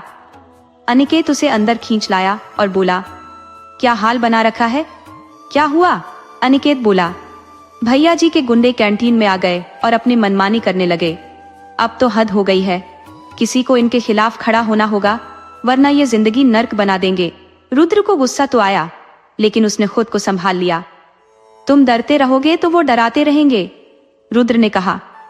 अब तक उनसे भागने की बजाय उनका सामना नहीं करोगे तो वे ऐसे ही सर पर चढ़कर नाचेंगे। तुम खुद क्यों नहीं खड़े होते उनके खिलाफ? अनिकेत बोला, भाई इतनी हिम्मत होती तो ऐसे मार नहीं खाता। रुद्र ने मेडिकल किट लाकर उसकी पट्टी की और उसके लिए चाय और बिस्कुट लाया। अनिकेत ने कहा, आज भी खाना नहीं बनाया तूने? रुद्र हंसकर बोला, क्या करूं भाई, किताब पढ़ने बैठता हूं तो कुछ और याद ही नहीं रहता। चाय पी तब फटाफट तेरे लिए कुछ बनाता हूं। रुद्र ने रसोई में जाकर 2 प्लेटों में नाश्ता बनाया। तभी गांव के मुन्ना काका कमरे में आए, हाथ में मिठाई का डिब्बा लिए। उन्होंने डिब्बा रुद्र और अनिकेत की तरफ बढ़ाते हुए कहा, रुद्र बेटा, हमारी बेटी की शादी तय हो गई है और जमीन का विवाद भी सुरेश ने सुलटा दिया है। बहुत खुश है हम। तुम्हारे घर भी गए थे मिठाई देने, लेकिन कोई मिला नहीं तो सोचा तुम्हें ही देते जाएं। रुद्र ने सिर हिलाकर हाँ कहा। वह सोचने लगा, आखिर घर पर कोई भी कैसे नहीं था। अगले ही दिन शनिवार था और बहुत दिनों से वह घर नहीं जा पाया था। उसने अपने कुछ कपड़े बैग में ठूंस लिए। अनिकेत ने कहा, इतनी पैकिंग तो कभी तूने की नहीं? रुद्र बोला, हाँ, इस बार सोच रहा हूँ, हफ्ता भर रुककर ही आऊंगा। माँ भी नाराज रहती है कि घर नहीं आता। अब उन्हें क्या बताऊं कि किन सब कामों में फंसा हूँ। सामान बांधकर वह बालकनी की तरफ चला गया। सावन मास का मेला लगा हुआ था। कमला और लक्ष्मी भी मेला देखने जा रही थी। लक्ष्मी ने पार्वती से साथ चलने के लिए पूछा, पर घर के काम की वजह से पार्वती रुक गई। देर रात सुरेश घर आया। पार्वती ने उसकी थाली परोसी, जिसमें कद्दू की सब्जी देखकर सुरेश भड़क गया। उसने गुस्से में कहा, कितनी बार कहा है कद्दू मत बनाया कर, पर तेरे दिमाग में भूसा भरा है। पार्वती ने कहा, अम्मा जी ने कहा था इसलिए बनाना पड़ा। मैं अभी कुछ और बनाकर ले आती हूँ। सुरेश चिल्लाने लगा, बस कर, ये पतिव्रता वाला नाटक। मुझे सब पता है, मेरे पीछे तुम दोनों के बीच क्या चल रहा है। इसी के लिए कद्दू बनाया है ना? मुझे पता है, रुद्र को कद्दू बहुत पसंद है। पार्वती बोली, ऐसा नहीं है, आप गलत समझ रहे हैं। सुरेश ने गुस्से में कहा, अब तू मुझे समझाएगी? तेरी इतनी हिम्मत? मेरे घर में सब मेरे हिसाब से चलता है, वरना छोटी पकड़कर खींचकर बाहर फेंक दूंगा।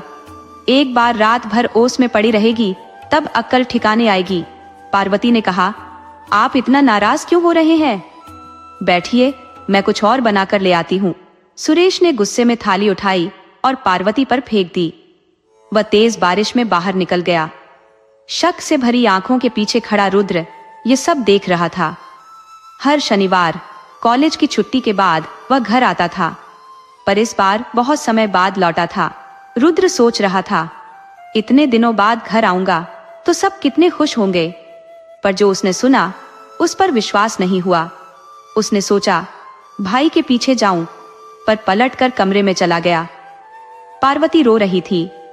रुद्र ने अपने रुमाल से उसके बहते खून को साफ किया और चुपचाप मरहम पट्टी करने लगा।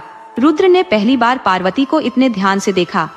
इतनी सलोनी सी, कोमल सी लड़की पर इतना अत्याचार हो रहा था। उसके घाव से बहते खून को रोकने में उसे बहुत मशक्कत करनी पड़ी। पर दिल पर लगे जख्मों का क्या, उन्हें कौन देखेगा? रुद्र ने कहा, पारो, मेरे साथ चलो। पार्वती ने बड़ी बड़ी आंसू भरी आंखों से देखा। रुद्र ने कहा, मैंने देखा है, ताई बहुत सताती है और अब भाई भी। तुम मायके क्यों नहीं चली जाती? पार्वती बोली, किसके भरोसे जाऊंगी? माँ नहीं है, सौतेली माँ पीछा छुड़ाना चाहती थी, इसलिए 12 साल बड़े आदमी से शादी कर दी। रुद्र चुप रह गया। पार्वती ने कहा, मैंने सोचा था कि मेरा विवाह तुमसे हो रहा है। दोनों देर तक चुप बैठे रहे। फिर रुद्र ने कहा, यहाँ से चली जाओ। पार्वती बोली, तुम यहाँ रहोगे तो भैया खुश नहीं रहेंगे। आज नहीं तो कल हमारे बीच सब सुलझ जाएगा। और भैया तुमसे कभी प्रेम करना नहीं छोड़ सकते। तुम चले गए तो ये सब खत्म हो जाएगा और भैया पहले वाले सुरेश बन जाएंगे। रुद्र अचानक उठा और घनघोर बारिश में घर से निकल गया। जो बस मिली उसमें बैठ गया और हरिद्वार जाकर रुका। बस डिपो के सामने शमशान था। महाकाल की प्रिय जगह पर पहुंचकर उसे शांति मिली। कुछ चिताएं अभी भी जल रही थी। लोग अपने प्रियजनों को अंतिम विदाई देकर लौट चुके थे और वह भी चला गया था।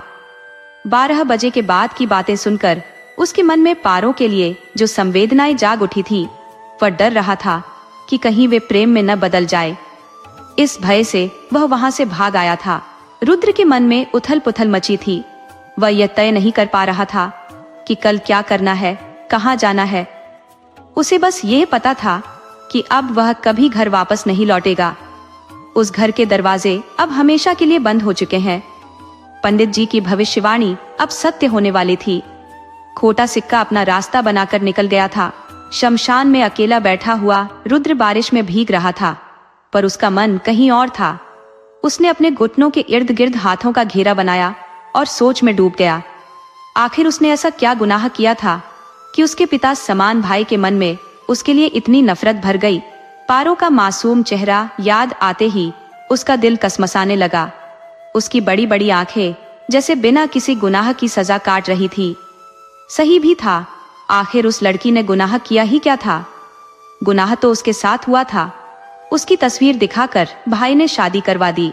रुद्र सोच रहा था कि अगर पारो से उसका विवाह हुआ होता तो क्या वह इस सब से बच पाता। शायद नहीं, शायद हाँ। उसकी नजरों में पारो सीधी सादी सुंदर सी लड़की थी। भैया को उसे फूलों की तरह सहेज कर रखना चाहिए था, पर भैया ने उसे रौंद दिया। वह बेचारी सांस तक नहीं ले पा रही थी।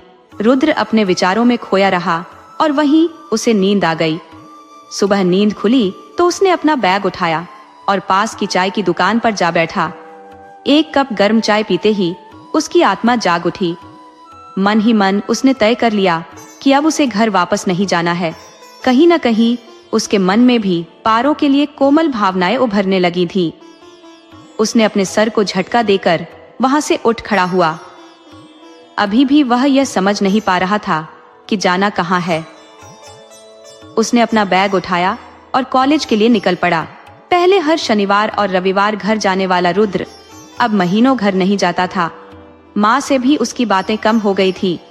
माँ उसे घर बुलाने के लिए कई बहाने करती, पर वह हर बार कोई न कोई कारण बताकर घर जाना टाल देता। कॉलेज में छात्र संघ चुनाव की तैयारियां चल रही थी। शहर के रईसों के लड़के उस पार्टी का नेतृत्व कर रहे थे जो हमेशा चुनाव जीतती थी। ऐसे में किसी साधारण विद्यार्थी का उनके काम के बीच कुछ भी कहना या करना उनके लिए असहनीय था। लाइब्रेरी में एक तरफ बैठी तोता मैना की जोड़ी परीक्षाओं के लिए प्रोजेक्ट बना रही थी। उन लड़कों में से एक ने उस लड़की के चेहरे के पास सिगरेट का धुआं उड़ा दिया। लड़की के पास बैठा उसका दोस्त गुस्से में उठ खड़ा हुआ और लाइब्रेरी के नियमों के अनुसार सिगरेट पीना मना बताया। तभी एक लड़के ने उसे जोरदार थप्पड़ मार दिया। रुद्र का गुस्सा उबल पड़ा। उसने उन लड़कों पर प्रहार करना शुरू कर दिया। उसके हाथ में जो भी आया उसी से वह प्रहार करता गया। रुद्र उन 7-8 लड़कों पर अकेला भारी पड़ गया था। सब अपने अपने जख्मों को संभालते हुए गिरते पड़ते अपने नेता के पास रुद्र की शिकायत लेकर पहुंचे। रुद्र के साथी भी सहमे हुए थे। उस जोड़े की भी रूह कांप गई थी। अब जाने क्या होगा रुद्र का अगली सुबह। पर जिसने मसान की मिट्टी से तिलक कर अपने जीवन की शुरुआत की थी, उसे अब किसी नेता का डर नहीं था। उसने खुद अपने माथे पर कफन बांध रखा था। उस रात रुद्र के मन में थोड़ी ठंडक थी। हालांकि उसके दोस्त डरे हुए थे, लेकिन वह निश्चिंत अपनी खाट पर लेटा खुले आसमान में छाए तारों को देख रहा था। धीरे धीरे उसने आंखें मूंद ली। उसकी आंखों के सामने 2 दुबली सी हरी चूड़ियों से भरी नाजुक कलाइयां दूध का गिलास थामे खड़ी थी। चौंक कर उसने आंखें खोल दी। उसके आसपास कोई नहीं था। उन कलाइयों पर उसका नहीं, उसके भाई का हक था। वह नाहक ही परेशान हो रहा था। उसने कहा था कि तुम चले जाओ रुद्र, हमारे बीच सब ठीक हो जाएगा। और बस उसी बात को मानकर वह वहां से चला आया था। वह अपनी सोच में गुम था। तभी उसके दरवाजे पर किसी ने जोर से दस्तक दी। रुद्र के दोस्त भी जा चुके थे। एक ने दरवाजे की जिर्री से झांक कर देखा। बाहर सुबह वाले गुट के लड़के और उनका नेता खड़ा था। रुद्र के अलावा बाकी दोनों दोस्तों के प्राण सूख गए। आज तो अंत निश्चित है, यही सोचकर दोनों ने हनुमान चालीसा का पाठ करना शुरू कर दिया। रुद्र ने दरवाजा खोलते हुए कहा, मैं पहले ही साफ कह देता हूँ कि मेरे के का बदला मेरे दोस्तों से नहीं लिया जाएगा। जरूरत हो तो मुझसे निपटो, लेकिन इन दोनों को हाथ लगाया तो उसका हाथ काट डालूंगा। दरवाजे पर खड़े लड़कों ने रुद्र की हुंकार सुनी और पीछे हट गए। उनका नेता राजवीर सामने आ गया। क्यों बौराए हुए हो भाई? समुद्र मंथन से निकला जहर पी बैठे हो क्या? राजवीर ने पूछा। रुद्र ने कहा, क्या काम है राजवीर? साफ साफ बताओ और यहां से निकलो। राजवीर, जिसे कॉलेज में भैया जी के नाम से जाना जाता था, रुद्र की बात सुनकर अंदर आ गया। हमारी पार्टी में शामिल होने का प्रस्ताव लेकर आया हूं, राजवीर ने कहा। इस बार के कॉलेज इलेक्शन में हमारी पार्टी जीतेगी और हम तुम्हें अध्यक्ष बना देंगे।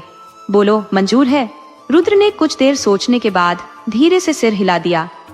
उसे पता था कि भैया जी अच्छे आदमी नहीं है, लेकिन फिर भी उसने पार्टी में शामिल होना स्वीकार कर लिया। समय अपनी तेज रफ्तार से बीतता गया। रुद्र ने कॉलेज की पढ़ाई के साथ साथ कॉलेज की सक्रिय राजनीति में कदम रखा। ग्रेजुएशन पूरा करते ही उसने राजनीति शास्त्र में एमए करने के साथ साथ भैया जी के साथ अधिकतर समय बिताना शुरू कर दिया। भैया जी के पिता जिले के विधायक थे और पार्टी के सबसे जुझारू नेता के रूप में प्रसिद्ध थे। राजनीति उनके खून में थी और यही विरासत अब रुद्र भी अपना रहा था। वर्षों की अथक परिश्रम का उद्देश्य था कि उनके उत्तराधिकारी सीधे मुख्यमंत्री की कुर्सी के योग्य बने। पार्टी के प्रति उनकी निष्ठा और समर्पण का यह फल था। उनकी पार्टी में उनकी अद्वितीय धाक थी। चुनाव करीब थे और मंत्री जी के निमंत्रण पर विधायक और अन्य सदस्य उनके साथ बैठक में सम्मिलित हुए थे। बैठक की गोपनीय बातचीत बाहर नहीं आ सकी, लेकिन दोनों प्रतिष्ठित राजनीतिज्ञों ने मिलकर कुशल रणनीति तैयार की। रुद्र का एक मित्र जमीन के व्यापार से जुड़ा हुआ था, जबकि कुछ कोयले के कारोबार में लगे थे, और रुद्र दोनों ही से जुड़े पैसों को बढ़ाने में जुट गया। उसके मस्तिष्क में एक बात और घर कर गई थी कि यदि उसके पिता उसे और उसकी माँ को छोड़कर नहीं जाते तो उन्हें कभी कोई अभाव नहीं होता। आखिरकार वह अब तक रुपये पैसों के लिए ही अपने ताऊजी पर निर्भर था। यदि उनके पास धन होता तो वह अपनी माँ को हमेशा के लिए वहां से निकाल कर अपने साथ रखता। विचार करते करते उसका मन एक नाम पर आकर अटक जाता, पारू। क्या यदि उसके पास ढेर सारे पैसे होते तो वह पारो को भी अपने साथ ले आता? क्या वह उसके साथ आ जाती? क्या उनका साथ रहना समाज को स्वीकार्य होता? यह प्रश्न उसके मन में उठते रहते और वह इन्हें शराब के गिलास में डुबोकर अपने कार्य में डूब जाता। उसकी जिम्मेदारियां और व्यस्तता ऐसी थी कि जब कभी उसे थोड़ा समय मिलता तो घर वालों के चेहरे उसकी याद में आते। कभी सुरेश, बड़ा भाई, कभी अम्मा, कभी ताई जी, कभी ताऊ जी, और कभी दरवाजे की ओट से झांकती दो बड़ी बड़ी काली काली आंखें पारो की। उन आंखों का सामना करने में वह स्वयं को असमर्थ पाता था। उसे लगता था कि वह आंखें उसे देखती रहे और वह उन आंखों को देखता रहे, लेकिन यह विचार क्षणिक था, जैसे तूफान की तरह उसके हृदय में उठता और फिर सब कुछ बहकर दूर चला जाता। जाति, बिरादरी, समाज और सबसे बढ़कर उसकी माँ, इनमें से किसी की आंखों में वह अपने और पार्वती के रिश्ते के लिए सहमति नहीं पाता था।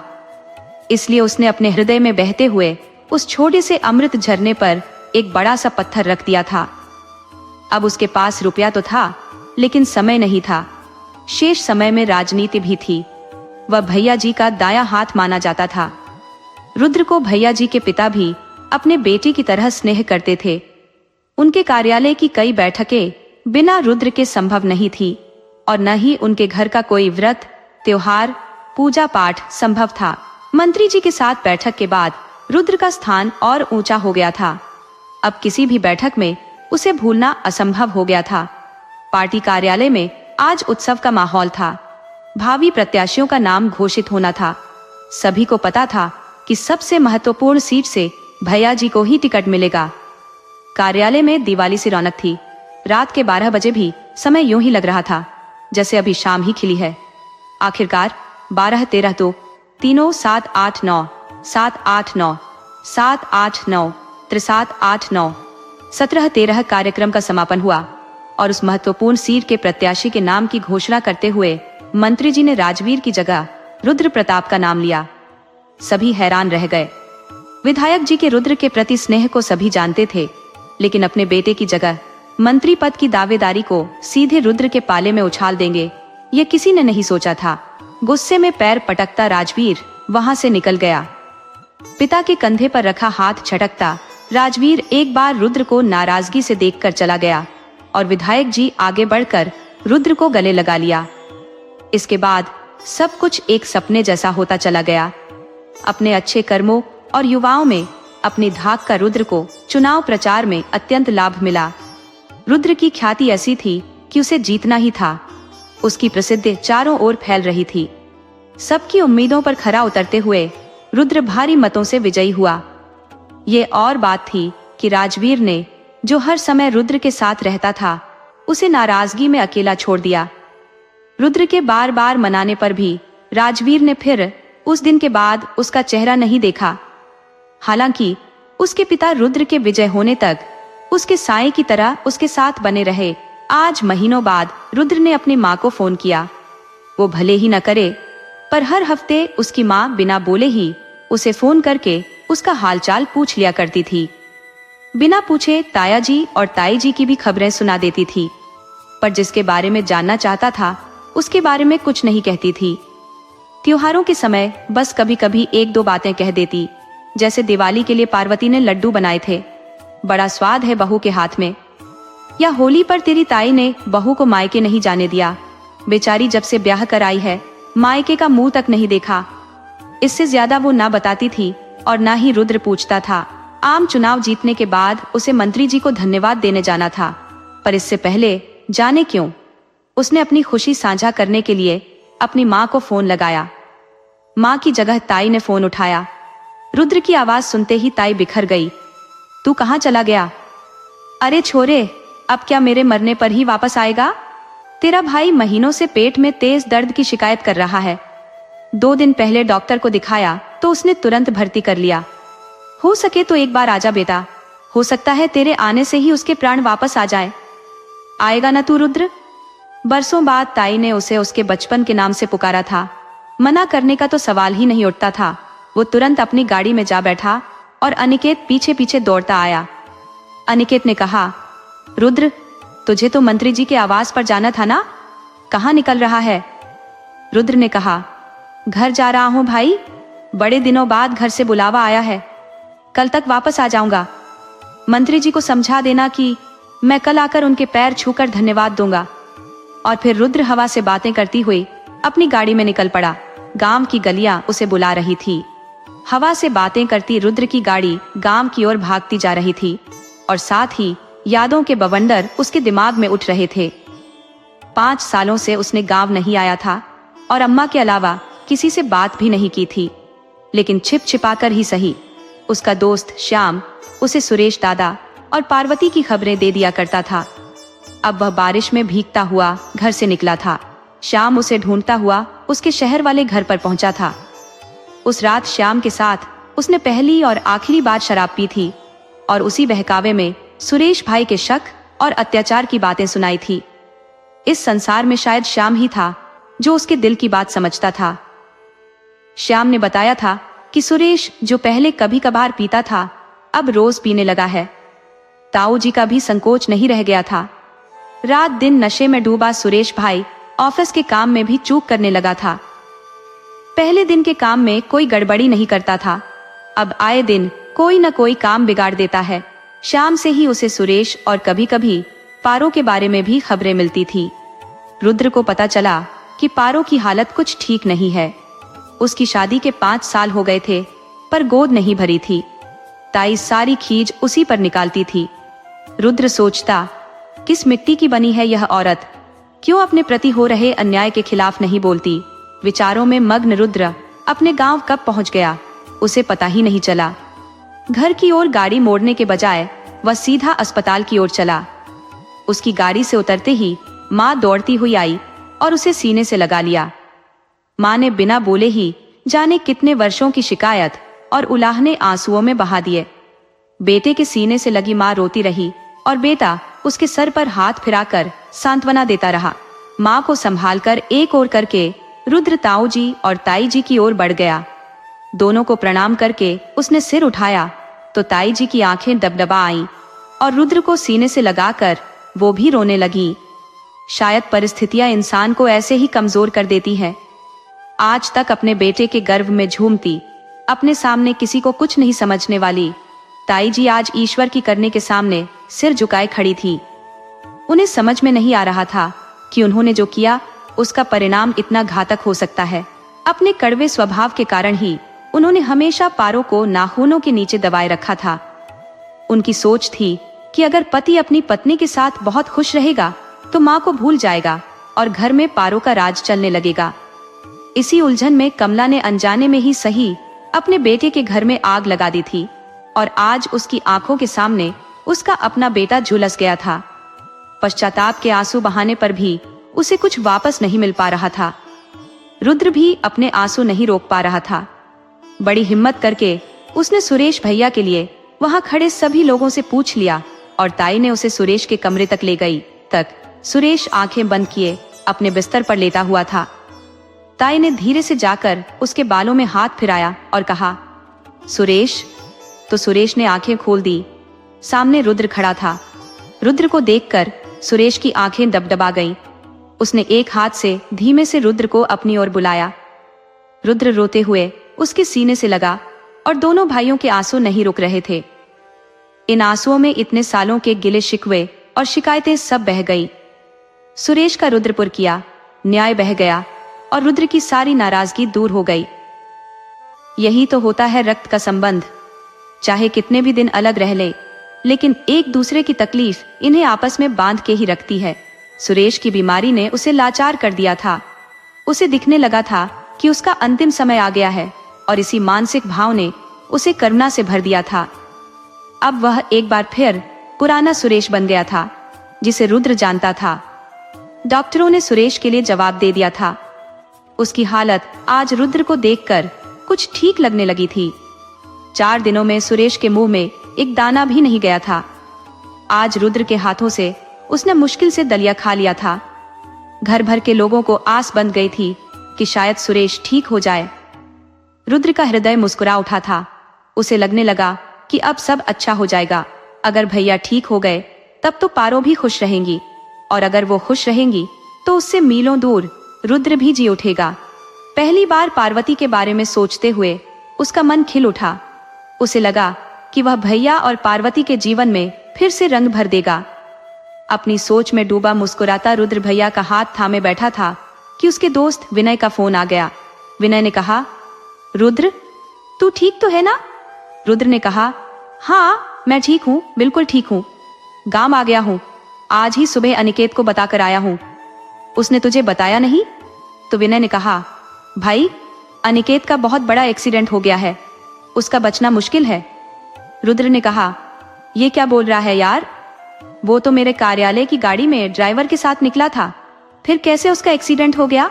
रुद्र की बात को बीच में ही काटते हुए विनय ने कहा, भाई जो बताने जा रहा हूँ जरा ध्यान से सुनना। अभी तू जहाँ है फिलहाल वहां से 10-12 दिन कहीं मत निकलना। तेरी सुरक्षा के लिए कह रहा हूँ। रुद्र ने कहा, मैं समझा नहीं। विनय ने कहा, भाई तुझे मारने का प्लान बनाया जा रहा था। मेरे दोस्त तुझे याद है विधायक महोदय ने कुछ 2-4 महीने पहले मंत्री जी से मुलाकात की थी। उस मुलाकात में मंत्री जी के एक बॉडीगार्ड के अलावा और कोई नहीं था, पर उसे भी मंत्री जी ने कुछ 10 मिनट के लिए ही किसी काम से बाहर भेज दिया था और उसी समय विधायक महोदय और मंत्री जी ने यह साजिश रची थी। मंत्री जी का कहना था कि राजवीर और उसके गुर्गों की इमेज आम जनता में इतनी खराब है, अगर उसे सीट दे दी जाए तो वह पक्का हार जाएगा। इसलिए मंत्री जी का कहना था कि ऐसे शख्स को चुनाव में उतारा जाए जिसकी साफ सुथरी छवि का फायदा मिले। मंत्री जी ने ही तेरा नाम सुझाया। विधायक महोदय अपने बेटे को गद्दी देना चाहते थे, तब मंत्री जी ने अपनी शातिर चाल उन्हें परोस दी कि तुझे चुनाव लड़वा कर पहले जीतना होगा, और जब तू मंत्री को धन्यवाद ज्ञापन करने जाएगा, तेरी गाड़ी का भयानक एक्सीडेंट करवा कर तेरी मौत को हादसे का रूप दे दिया जाएगा। अब क्योंकि तेरी सीट जीती हुई सीट होगी, इसलिए उस सीट पर किसी को तो पार्टी में से बैठना ही होगा। तब उस बात का फायदा उठाकर राजवीर को उस सीट पर बड़ी आसानी से बिठा दिया जाएगा। तेरे न रहने की सहानुभूति राजवीर को मिल जाएगी। भाई तो इन राजनेताओं की बिसात का राजा नहीं, बल्कि एक मामूली सा प्यादा ही था, जिसे ये अपने फायदे के लिए चला रहे थे। तेरे सिर पर मौत मंडरा रही है मेरे दोस्त, अपनी सारी बलाएं उतारने के बाद ही यहाँ से बाहर निकलना। वैसे मैं तो कहता हूँ वापस मत आ, वही ज्यादा अच्छा है, रुद्र ने कहा। अब तो वापस आना पड़ेगा विनय, रुद्र कहने लगा। आज भले ही हालात नाजुक हों, पर एक बात तो तय है दोस्त, शपथ ग्रहण के दिन ये भी राज खुल जाएगा कि तुम्हारा साथी रुद्र ही देश की सेवा की शपथ लेगा। बस देखते रहना। रुद्र ने फोन रखा और वापस अंदर आ गया। उसने सुरेश के खाने के बाद सभी को घर भेज दिया था और खुद अस्पताल में रुक गया। कमरे में जाकर वह सुरेश के पास बैठ गया। उसने सुरेश के माथे पर हाथ रखकर सांत्वना देने की कोशिश की, लेकिन माथा अप्रत्याशित रूप से ठंडा हो चुका था। उसने सुरेश के हाथों को छूकर देखा तो वे भी ठंडे थे। रुद्र भागकर डॉक्टर को बुलाकर लाया। डॉक्टर ने आते ही सुरेश की आंखों की पुतलियों की जांच की। डॉक्टर ने रुद्र को देखकर सिर हिला दिया और रुद्र को समझ में आ गया कि सुरेश अब नहीं रहा। फिर रुद्र ने घर वालों को बुलाया और अगले दिन सब कैसे हुआ खुद उसे भी ठीक से याद नहीं रहा। अगले दिन मां श्मशान घाट से लौटते वक्त समझ गई थी कि सुरेश जाते जाते उसकी सारी बलाएं अपने सिर ले गया। ये विचार आते ही उसकी आंखें डबडबा गईं और तभी उसने सफेद साड़ी पहने किसी स्त्री को आते देखा। वह फूट फूट कर रोने लगा। 13 दिन बीत गए। मिलने जुलने वाले आते और 2 आंसू बहाकर चले जाते। कोई लक्ष्मी को समझाता तो कोई कमला को।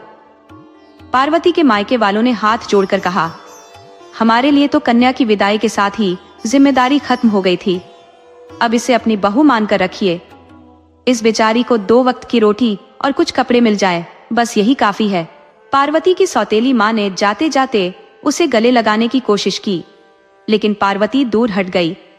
शायद उसे दिखावे के आंसू पसंद नहीं थे। वह पहले भी शांत थी, लेकिन इन 13 दिनों में तो जैसे उसने सांस लेना भी छोड़ दिया था।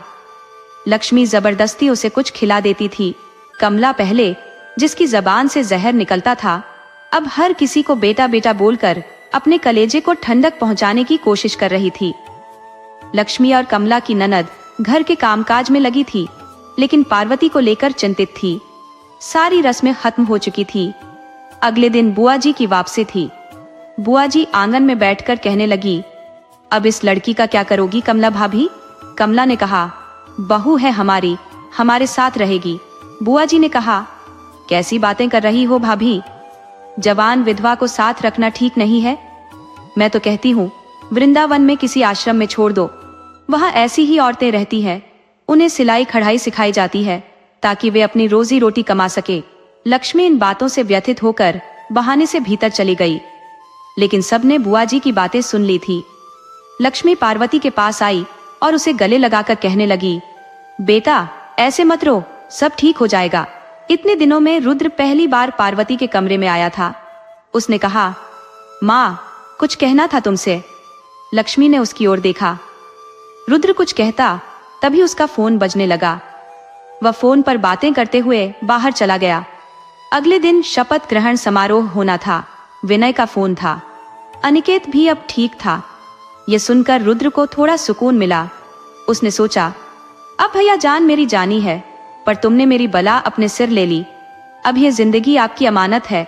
रुद्र ने खुद से वादा किया कि वह विधायक और उसके बेटे से बदला लेकर रहेगा। अनिकेत से कहने लगा, मेरी मेहनत से जीती हुई मेरी सीट पर राजवीर नहीं बैठ सकता। अब सत्ता का पावर क्या है मैं उन्हें दिखा दूंगा। रुद्र को अगले दिन सुबह ही निकलना था। जिस दिन से वह आया था उसकी पार्वती से ठीक से बात तक नहीं हुई थी, लेकिन उससे बात करने से पहले उसे घर वालों के विचार भी जानने थे। अगली सुबह अपनी समझाइश के बाद कमला और लक्ष्मी पर एक बार फिर तिरस्कार करते हुए बुआ जी अपने गांव के लिए रवाना हो गई। उनके जाने के बाद रुद्र ने भी अपना सामान समेट लिया। लक्ष्मी सभी के लिए चाय लेकर आंगन में आई। तभी दरवाजे पर किसी ने जोर से दस्तक दी। आंगन में बैठी सभी की नजरें दरवाजे की तरफ मुड़ गईं। दरवाजे पर लंबी घनी दाढ़ी और गेरुआ वस्त्र में रुद्र के पिता खड़े थे। भतीजे की अचानक मृत्यु से विरक्त हुए सन्यासी को वापस गृहस्थ जीवन में लाया गया था। भीतर आकर उन्होंने अपनी बड़ी भाभी और भाई के चरण स्पर्श किए और बैठ गए। रुद्र ने अपने पिता के पैर छुए और एक ओर खड़ा हो गया। पिता ने कहा, तुझे किसी महत्वपूर्ण कार्य के लिए शहर जाना था ना, तो जा, देर मत कर। अब तेरे नाम का सूर्य उदय होने जा रहा है। रुद्र कभी अपने पिता को, कभी अपनी माँ को देखता खड़ा रहा। लक्ष्मी ने अपने आंसू पहुंचकर अपने पति के चरण स्पर्श किए। उन्होंने कहा, एक गिलास पानी देना और चाय भी बना देना। याद रखना, मैं कप में चाय नहीं पीता। मेरे लिए अम्मा का कले वाला ग्लास निकाल देना। कई सालों बाद पति के मुख से अपना नाम सुनकर लक्ष्मी का मन पिघल गया। आंसू पहुंचती हुई वह रसोई में बड़े मन से चाय बनाने चली गई। तभी दबे पांव दीवार की ओट में खड़ी पार्वती को भी उन्होंने देख लिया। वे कहने लगे, इधर आओ बेटी। पार्वती धीरे से उनके पास पहुंची और उनके चरण स्पर्श किए। उन्होंने पूछा, तुम्हारा नाम क्या है? पार्वती ने कहा, जी, पार्वती।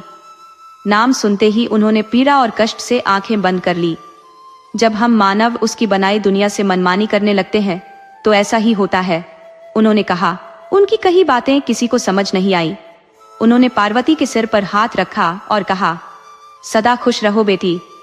फिर उन्होंने रुद्र की तरफ देखा और कहा, यह तेरी जिम्मेदारी है। कमला, जो अब तक सिसक रही थी, बोली, लल्ला जी, आपने मेरी लाज रख ली। आपका योग और कारुण्य मैं जीवन भर नहीं भूल पाऊंगी। रुद्र ने सिर झुकाए खड़ा रहा।